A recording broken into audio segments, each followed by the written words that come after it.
Friends, मैं हूँ CA Divya Bansal और आज हम अपने इस वेबिनार में डिस्कस करेंगे कि किस तरह से आप मिसमैच रिपोर्ट जनरेट कर सकते हैं। दोस्तों, ये वीडियो मेरी पुरानी लाइव वीडियो के कंटिन्यूएशन में है, जिसमें मैंने आपको बताया था कि किस तरह से मार्च 2019 के रिटर्न आपकी जानी चाहिए, यानी उसमें किन बातों का हमें खास ख्याल रखना है। अब उन बातों का ध्यान रखने के लिए हमें कुछ सपोर्टिंग्स बनाने थे, यानी हमें पहले मिसमैच रिपोर्ट जनरेट करनी थी और फिर साथ ही में हमें रिकंसिलिएशन स्टेटमेंट बनानी थी। उसी वर्किंग को लेके ये वीडियो को लाया गया है। ये वीडियो भी दोनों लैंग्वेजेस में है, यानी हिंदी और इंग्लिश दोनों में है। पर इससे पहले दोस्तों, अगर अभी तक आपने मेरे चैनल टैक्स विदाउट टीयर्स को सब्सक्राइब नहीं किया है तो प्लीज आप मेरे चैनल को सब्सक्राइब कीजिए, साथ ही बने बेल आइकन पे क्लिक कीजिए ताकि आपको रेगुलर अपलोड्स के बारे में पता चल सके। इसके साथ आप मुझे YouTube, LinkedIn, Twitter and Facebook पर भी फॉलो कर सकते हैं, जहां पे आपको अपलोडेड वीडियोस की इंफॉर्मेशन मिल जाएगी। अब हम अपने आज के टॉपिक पे आते हैं, यानी किस तरह से मिसमैच रिपोर्ट जनरेट की जाए बहुत आसानी से। दोस्तों, जीएसटी पोर्टल ने हमें बहुत ही आसान एक तरीका बताया है जिससे हम लोग रिपोर्ट जनरेट कर सकते हैं। आइए हम इसको समझते हैं। दोस्तों, जैसे ही आप लॉगिन करेंगे, लॉगिन करते ही आप जाइए रिटर्न डैशबोर्ड में। रिटर्न डैशबोर्ड में आप फाइनेंशियल ईयर 17-18 को सिलेक्ट कीजिए। सिलेक्ट करने के बाद इसमें मार्च को हम लोग लेके चलते हैं और इसमें हम करते हैं सर्च पे क्लिक। पहले मैं 17-18 से डील करूंगी, क्योंकि पहले हमें उसकी बुक्स क्लोज करनी है, क्योंकि हमें इसके लिए एनुअल रिपोर्ट भी फिर भेजनी है और ऑडिट भी कराना है अगर आप पे एप्लीकेबल है। और इसके बाद फिर हम लोग 18-19 फाइनेंशियल ईयर के रिस्पेक्ट में बातें करेंगे। अब दोस्तों, जैसे ही आपने इस पे क्लिक किया था, आप देखिए इसको स्क्रॉल करेंगे नीचे तो लास्ट जो टैब आ रहा है वो हमें बताता है comparison of liability declared and ITC claimed, यानी कैसे आप कंपेयर कर सकते हैं जो आपने लायबिलिटी डाली थी अपने रिटर्न्स में और जो आपने आईटीसी क्लेम किया था। क्योंकि दोस्तों पहला साल था जीएसटी का, तो लाजमी है कि बहुत सारी मिस्टेक्स हुई थी, क्योंकि ना कंसल्टेंट्स को पता था कि रिटर्न कैसे जानी है, ना अकाउंटेंट्स को पता था, इनफैक्ट टैक्स पेयर्स को भी नहीं पता था कि किस तरह से हमें रिटर्न में चीजें डिक्लेयर करानी है। बट अब क्योंकि काफी ज्यादा अवेयरनेस हो चुकी है और हम लोग यूज टू भी हो चुके हैं, तो हमें आइडिया है कि किस तरह से ये करना है। बट ध्यान रखिएगा कि अब फिर से नया रिटर्न का पैटर्न आएगा, यानी टोटली रिटर्न्स चेंज कर दी गई है। रिटर्न सहज, सुगम एक्सेट्रा हमारे लिए आ गई है। उसका अभी सिर्फ हमें फॉर्मेट दिया गया है। जैसे ही वो पोर्टल पे लाइव होगी मैं आपके लिए वो भी लेके आऊंगी। इससे पहले आप मेरे वीडियो पार्ट 1 को देखिए, जिसमें मैंने मार्च 2019 रिटर्न में क्या क्या ध्यान रखना है वो बताया है। साथ ही आपको किस तरह से अमेंडमेंट करनी है रिटर्न की, जो कमेंट बॉक्स में लिंक्स दिए गए हैं आप उनको भी रेफर कीजिएगा ताकि आपको बहुत अच्छे से क्लैरिटी हो सके। क्योंकि दोस्तों ये आखिरी मौका है जब आप अपनी चीजें रेक्टिफाई कर सकते हैं in respect to 17-18 financial year. अब हम देखते हैं कि किस तरह से हमें रिकंसिलिएशन और मिसमैच रिपोर्ट जनरेट करनी है। जैसे ही मैंने इस पे व्यू पे क्लिक किया, आप देखिए इस तरह से मेरे सामने स्क्रीन डिस्प्ले हुई है।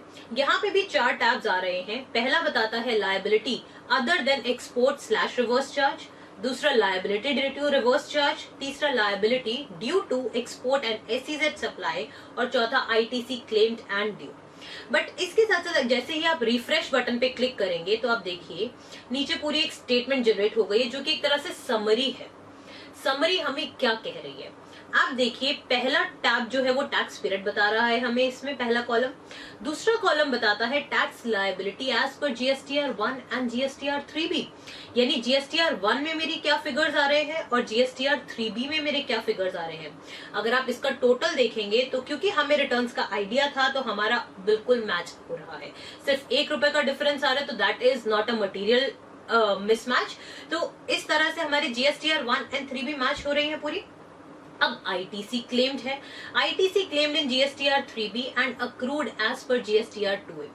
दोस्तों 2A में डेटा कब रिफ्लेक्ट होता है? रिफ्लेक्ट होता है जब आपका सप्लायर अपनी जीएसटीआर 1 भरता है।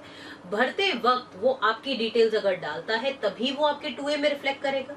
तो कई बार ऐसा भी होगा कि आपने परचेज तो किया है, पर परचेज करने के बावजूद भी आपके सप्लायर ने आपकी डिटेल अपनी जीएसटीआर 1 में नहीं डाली। मे बी बिकॉज उसने रिटर्न नहीं भरी, या फिर मे बी वो भूल गया वो वाला पर्टिकुलर इनवॉइस डालना। तो ऐसे सिनारियो में आपको ट्रैक करना पड़ेगा कि कौन कौन से इनवॉइसेस आपके 2A में रिफ्लेक्ट नहीं कर रहे हैं। क्योंकि अगर वो नहीं कर रहे हैं तो आपको अपने सप्लायर से फॉलो अप लेना होगा, और ये बहुत जरूरी है, स्पेसिफिकली जो अब नया रिटर्न का पैटर्न आ रहा है, क्योंकि इसी के बेसिस पे आप इनपुट ले पाएंगे। दूसरी चीज, अगर आप 17-18 का मिसिंग इनपुट लेना चाहते हो, उसके लिए भी अगर आप ध्यान से देखेंगे, और अगर आपने मेरी लास्ट वीडियो देखी होगी, मैंने बताया था कि अगर आपके 2A में वो इनपुट रिफ्लेक्ट कर रहा है तभी आप उस मिसिंग इनपुट को ले पाओगे, अदरवाइज आप नहीं ले पाओगे। तो यहाँ पे आप देखिए ITC claimed in GSTR 3B आ रहा है और ITC as per GSTR 2A आ रहा है। यहाँ पे मिसमैच है क्योंकि हमारा 3B में रिफ्लेक्ट कर रहा है 18,000 का इनपुट, लेकिन 2A में आ रहा है 27,000 का इनपुट। मे बी ऐसा हो सकता है कि बहुत सारी इनएलिजिबल आइटम्स हो सकती हैं जिसका इनपुट मुझे नहीं बनता था, तो मैंने मे बी नहीं ले रखा होगा, तभी इस वजह से कम आ रहा है, या फिर मैं भूल गई थी इनपुट लेना।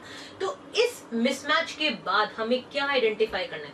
पहली चीज जो आप चेक करोगे कि आपको टोटल देखना है कि क्या मिसमैच एक्चुअल में आ भी रहा है या नहीं आ रहा। तो देखिए, लायबिलिटी कॉलम में मेरा नहीं आ रहा, तो that means I am rest assured कि मेरी लायबिलिटी तो कोई कम नहीं गई है, यानी जितना मुझे टैक्स पे करना चाहिए था वो मैंने पे किया हुआ है। अब इसी अमाउंट को आप अपनी बुक से टैली कर लीजिए। अगर बुक्स में भी यही आ रहा है तो आपकी लायबिलिटी तो बिल्कुल ठीक गई है, आपको कोई चिंता करने की बात नहीं है। पर अब बात आती है सारी इनपुट की। इनपुट के केस में आपको क्या करना है, जैसे कि हमने यहाँ पे देखा, क्योंकि मेरे 3B और 2A दोनों में मिसमैच आ रहा है, तो पहले मुझे ये चेक करना होगा कि 2A में मेरे पास कितने इनवॉइसेस आ रहे हैं। जिस मंथ के 2A में ज्यादा आ रहे हैं और 3B में मैंने कम लिया है, अब मैं उसको बुक्स में चेक करूंगी कि क्या मैंने बुक्स में वही इनवॉइसेस डाले हुए हैं या उससे ज्यादा डाले हुए हैं या कम डाले हुए हैं।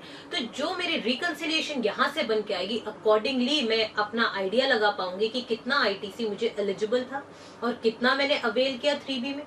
अगर कम रह गया है तो मैं मार्च की GSTR 3B में उसको ले लूंगी, और अगर ज्यादा हो गया है तो मैं उसको रिवर्स कर दूंगी, ठीक है। और GSTR 1 के रिस्पेक्ट में भी मैंने आपको बताया था कि अगर आपकी लायबिलिटी आपको पे करनी है तो आप चाहे तो सीधा GSTR 9 के थ्रू वहां पे डिस्प्ले कराइए कि इतना मेरा अमाउंट आना चाहिए था लायबिलिटी का और मैंने उतना नहीं पे किया हो। पे आप किस तरह से करेंगे? DRC 03 के थ्रू। यही बात मैंने आपको GSTR 9 की जब डिटेल्ड वीडियो बनाई थी वहां पे भी बताया है। तो उम्मीद करती हूँ कि इस तरह से आपको पता चला कि कैसे हम लोग आइडेंटिफाई कर सकते हैं रिकंसिलिएशन बनाने के पर्पज से डिफरेंसेस को। अब अगर आप ऊपर के 4 टैब्स देखेंगे तो देखिए, जैसे अब liability due to reverse charge है। अब मैं इस पे अगर क्लिक करती हूँ तो आप देखिए यहाँ पे मेरे सारे फिगर 0 आ रहे हैं, क्योंकि ये सर्विस प्रोवाइडर है तो इसमें मेरे पास कोई रिवर्स चार्ज का कोई कॉन्सेप्ट नहीं लग रहा था, तो यहाँ पे मेरी सारी फिगर 0 आ रही है। सिमिलरली अब मैं गई ITC क्लेम्ड एंड ड्यू में। जैसे ही मैंने यहाँ पे क्लिक किया तो आप देखिए ITC इन 3B कॉलम आपको बता रहा है, फिर ITC एज पर 2A बता रहा है, जो भी शॉर्टफॉल या एक्सेस है वो भी आपको डिस्टिंग्विश करके बता रहा है। तो यहाँ पे आपको और बाइफर्केशन मिल गया मेरे इनपुट टैक्स क्रेडिट का कि पर्टिकुलर किस हेड की वजह से डिफरेंस आ रहा है। क्या SGST हेड में डिफरेंस आ रहा है, CGST हेड में आ रहा है, या फिर IGST हेड में आ रहा है। तो दोस्तों, इस प्रकार से आप अपना पूरा मिसमैच रिपोर्ट जनरेट कर सकते हो और उसी बेसिस पे आप रिकंसिलिएशन कर सकते हो बुक के साथ। अब यही रिकंसिलिएशन आपको बहुत बेनिफिट देगी GSTR 9 के टाइम पे, क्योंकि वहां पे भी आपको रिकंसाइल कराने हैं सारे डिफरेंसेस। तो अगर आप इसी टाइम पे बेस वर्किंग कर लेंगे और मार्च की रिटर्न में इसका ध्यान रखेंगे तो आपको वो GSTR 9 में भी हेल्प करेगा। उम्मीद करती हूँ कि आपको ये वीडियो अच्छी लगी होगी, आप इसी तरह से हमारे चैनल को देखते रहेंगे, और साथ ही आपको ये वीडियो अच्छी लगी है तो प्लीज अपने दोस्तों में भी ये शेयर कीजिए। धन्यवाद।